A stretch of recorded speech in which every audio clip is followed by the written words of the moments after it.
Rasulpur block अध्यक्ष अरुण कुमार राउत अध्यक्षतार ओडिशा पंचायतर स्वप्नेश्वर उच्च विद्यालय निकटस्थ खेल पड़िया विजु जनता दल धर्मशाला निर्वाचन मंडली अंतर्गत रसूलपुर ब्लॉक 9 पंचायतर एक कर्मी समावेश अनुष्ठित हो जाएगी। समावेश दलर सांसद प्रार्थी शर्मिष्ठा सेठी, धर्मशाला विधायक प्रार्थी प्रणव बलवंत राय, बीजेडी राज्य साधारण संपादक सुरेंद्र पंडा, वरिष्ठ बीजेडी नेता सूर्यमणि पंडा और लोकनाथ पंडा प्रमुख उद्बोधन दे बीजेडी को विजयी करने को आह्वान देते।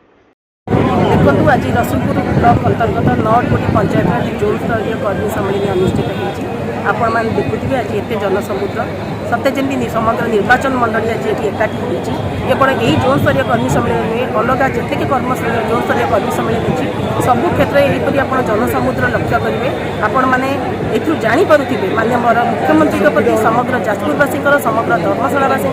केते भल पाइबा अच्छी केते विश्वास अच्छी एवं विजु जनता दल प्रति केते भरोसा अच्छी से आशीर्वाद आज जाए नहीं आसते आगुक माननीय मुख्यमंत्री को षष्ठ थर पर मुख्यमंत्री पद अलंकृत कर आशीर्वाद देवे मनोनीत प्रार्थी एमएलए प्रार्थी श्रीजुक्त प्रणव बलवंत राय और एमपी प्रार्थी हिसाब से श्रीमती शर्मिष्ठा सेठी को जनसमुद्र निश्चय शंखचिन्ह भोट जययुक्त। Bureau report Ekamra news agency.